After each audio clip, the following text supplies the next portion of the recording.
Caught my girlfriend cheating with my $50,000 business partner. They said, "We don't need you." I took everything, they were left with nothing. My name's Rick.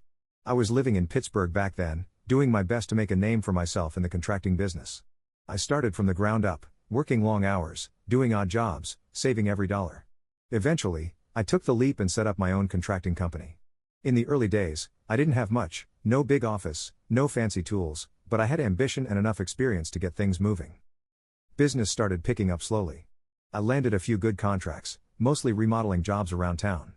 But as things got busier, I realized I couldn't do it all alone. Between managing jobs, finding new clients, handling paperwork, and just doing the actual work, I was stretched thin. That's where Mac came in. He was a buddy of a buddy, known around town for being good with people. We met up, talked business, and he seemed like the real deal. We agreed on a 50-50 partnership. I'd handle the labor and the technical side of things, while he'd take care of client relations, paperwork, and new contracts. Around this time, I was dating Brenda. She was the kind of girl who could light up a room, always laughing, always positive. We'd been together for about a year, and I really thought she was someone I could see a future with. She had her own circle of friends, her own life, which I respected. She was also friends with Mac, they'd known each other from high school, which didn't bother me at the time. I thought it was good they got along. The first couple of years in business with Mac were great. We didn't have much at first, but I felt like we were on the right path. We were building something. Then, things really took off when we landed a big contract. Suddenly, our small business was worth around $50,000, not a fortune, but definitely a solid foundation. We had plans to grow, and I felt proud of what we'd accomplished together. But then, things started to change. Brenda became distant. She'd cancel plans, tell me she was busy more often, and always seemed glued to her phone. Whenever I asked her about it, she'd brush it off, saying it was just work stuff or messages from friends. I tried to ignore the uneasy feeling gnawing at me. After all, we all have our own lives, right? But something didn't sit right. One night, she was acting particularly secretive. She was texting someone nonstop and quickly hiding her phone whenever I looked her way. So, once she'd fallen asleep, I did something I'm not exactly proud of. I checked her phone. I know, it was a violation of her privacy, but at that point, I had to know. I was losing sleep over it. Sure enough, there were texts between her and Mac. I read them, feeling my stomach twist with every word. They weren't outright saying, "Hey, let's hook up," but the tone was flirty. Really flirty. They were joking about meeting up, inside jokes I didn't know about, and just intimacy. It felt like they were on the edge of crossing a line, if they hadn't already. But I didn't confront her right away. I needed more proof because I knew she'd deny it if I didn't have something concrete. So, I kept quiet and tried to act normal, even though I was feeling anything but normal.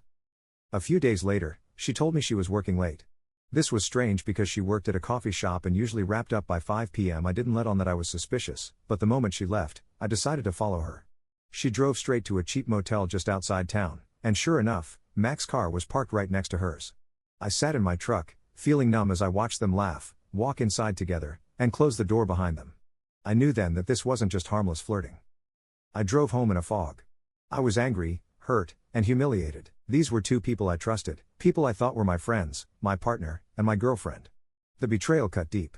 But instead of blowing up right then, I decided I needed to do something that would hurt them in a way they'd never forget. I wasn't just going to lose my temper and get it all off my chest, I wanted them to feel the consequences of what they'd done. They thought they'd gotten one over on me? They had no idea what was coming. The next day, I went into the office early and started pulling all the financial records, client lists, contracts, everything that mattered. I realized I had the upper hand. Mac had never cared much about the nitty-gritty details of the business. He left most of the paperwork to me, so he had no idea that I held the keys to everything. I called him in for a business meeting and told him we needed to talk about some changes. I said I wanted to expand the business and would need access to all our accounts and records, just to make sure we were set up for growth. Mac didn't question a thing. He handed over whatever I asked for, probably thinking he was about to run things without me. I spent the next week secretly transferring every asset, every account, and every client into a new entity that I set up in my name only. I moved the cash, took control of the client contracts, and even rerouted our vendor payments. By the time I was done, Mac and Brenda's little plan was on a collision course. They had no clue that I was quietly stripping them of everything we'd built. A few days later, I invited both of them out to dinner. I played it cool, acting like I hadn't a care in the world. They showed up, looking smug, like they were about to break the news to me that I was out, that they didn't need me. I could see it in Mac's eyes, the same look he gave clients when he thought he had them in the palm of his hand. So there we were, sitting across from each other in that restaurant. I took a deep breath, looked each of them in the eye, and said, I know what's going on. They both froze. Mac tried to laugh it off, saying I was overthinking things, and Brenda looked down, suddenly very interested in her drink. I let them squirm for a minute before I dropped the real bomb. I told them how I'd found out everything, how I'd seen them together, how I knew about the lies. Brenda looked like she'd seen a ghost, and Mac, well, he tried to play it cool at first, smirking like he didn't care. But then he got cocky. He looked me right in the eye and said, we don't need you, Rick. We'll run the business just fine without you. I could feel a grin spreading across my face as I told them, you're absolutely right. You don't need me. Because there is no business for you to run. I watched as the realization dawned on their faces. Their faces turned pale as they realized what I was saying. Max stammered, asking what I meant, but I didn't need to explain much. I simply told them, I took everything. The clients, the money, the contracts, they're all under my name now. You too? You're left with nothing. The silence was thick. Brenda's mouth opened and closed like a fish, and Mac's face twisted in rage. Mac finally exploded, calling me every name he could think of, saying I couldn't do this to him, that I'd regret it. I just sat there, calm as ever, while he yelled. When he finally ran out of steam, I stood up, threw some cash on the table, and looked him in the eye. I told him, you messed with my life, my business, and my trust. Now you get to live with what you've done. I walked out of that restaurant, leaving them sitting there with nothing but shock and anger. But the story didn't end there. I knew Mac would try to come after the business, so I made sure every legal detail was airtight. I had the papers signed, the accounts transferred, and everything set up so that if he tried anything, he'd just be wasting his time. Sure enough, a few days later, he tried to sue me, claiming I'd stolen his half of the business. But the law was on my side. I had the paperwork to prove I owned everything fair and square. His lawsuit went nowhere, and he ended up burning through his savings just trying to fight me in court. By the end of it, he had nothing left. Not a dime, not a client, not even a good reputation. Word got around in the local contracting circles about what he'd tried to pull, and no one wanted to work with him. As for Brenda? She tried reaching out a few times, leaving me voicemails, sending texts, but I never responded. She eventually gave up and moved out of town, or so I heard.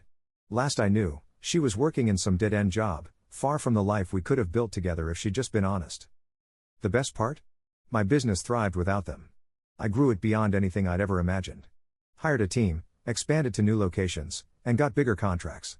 Every time I signed a new deal or hit a new milestone, I thought back to that moment in the restaurant and how they'd both looked so smug, so sure they didn't need me. In the end, they got exactly what they deserved. I moved on, built a better life, and never looked back. Sometimes, when people cross a line, you don't just walk away, you make sure they understand the consequences of their actions.